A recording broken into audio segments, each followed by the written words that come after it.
ในวันที่ 16 กรกฎาคม 2026 ห้องว่าการสำนักงานประธานประเทศได้จัดพิธีเสื่อมซึมเอกสารมติของคณะบริหารงานศูนย์กลางพรรคว่าด้วยการเพิ่มทวีการนำพาของพรรคต่อกับเวียกงานก่อสร้างหาฐานการเมืองติดพันกับเวียกงานพัฒนาชนบทแก้ไขความทุกข์ยากและเวียกงานสามสั่งในระยะใหม่เอกสารมติกองประชุมครบคณะครั้งที่ 3 ของคณะบริหารงานศูนย์กลางพรรคสมัยที่ 12 และกฎระเบียบพรรคประชาชนปฏิวัติลาวสมัยที่ 12โดยการเข้าร่วมและเผยแพร่เอกสารของสหายนางเวียงทองศรีพันดรคณะเลขาธิการศูนย์กลางพรรคห้องประธานประเทศแห่งสาธารณรัฐประชาธิปไตยประชาชนลาว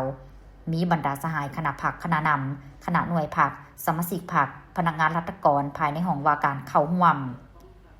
สหายนางเวียงทองศรีพันดรได้เผยแพร่บรรดาเอกสารที่สำคัญของพรรคซึ่งสหายได้กล่าวว่าห้องว่าการสำนักงานประธานประเทศเป็นศูนย์กลางในการรับใช้การนำขั้นสูงสุดของประเทศทุกเอกสารทุกการประสานงานทุกการตัดสินใจล้วนแต่มีผลกระทบต่อพรรคและรัฐฉะนั้นพนักงานทุกสหายต้องเป็นแบบอย่างในการศึกษากฎระเบียบพรรคให้ท่องแท้อย่างขึ้นใจบรรดาข้อห้ามของสมาชิกพรรคโดยเฉพาะการรักษาความลับของรัฐของพรรคและวินัยในการพัวพันระหว่างคนกับคนทางภายในและคนต่างประเทศในคณะพรรคคณะหน่วยพรรคต้องยึดมั่นและปฏิบัติหลักการรวมศูนย์ประชาธิปไตยอย่างเข้มงวดซึ่งนี่แม่นหลักการจะตั้งพื้นฐานของพรรค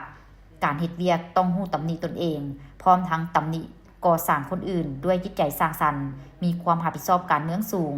ต้องรับประกันว่าทุกการกระทำเฮาเป็นการรับประกันผลประโยชน์ส่วนรวมเป็นส่วนใหญ่บ่แม่นผลประโยชน์ส่วนตัวหรือกลุ่มคนใดหนึ่งสมาชิกพรรคทุกสหายต้องมีบทบาทนำหน้าในการเป็นเสนาธิการที่ดีและมีคุณภาพสูงขึ้นจากจุดเก่าขึ้นไปเรื่อยๆต้องถือเอากฎระเบียบพรรคเป็นบรรทัดฐานที่สำคัญในการก่อสร้างตนเองบุกเนื้อบืนตัวในทุกความรับผิดชอบหน้าที่การเมืองของสมาชิกทุกสหายเรียกร้องมายังทุกสหายสมาชิกพรรคห้องว่าการสำนักงานประธานประเทศจงกำแน่นที่ชี้นำของมติกองประชุมครบคณะครั้งที่ 3 ของคณะบริหารงานศูนย์กลางพรรคใน5ข้อเวียกใหญ่ที่ได้เผยแพร่ไปนั้นอันใดเป็นหน้าเวียกติดพันกับพันธะและหน้าที่ความรับผิดชอบของห้องว่าการสำนักงานประธานประเทศให้คณะพรรคคณะนำได้นำออกมาจัดตั้งพันขยายให้สอดคล้องกับพละบทบาทของตนโดยเฉพาะในโครงสร้างการจัดตั้งใหม่ให้เข้มแข็งขึ้นกว่าเก่า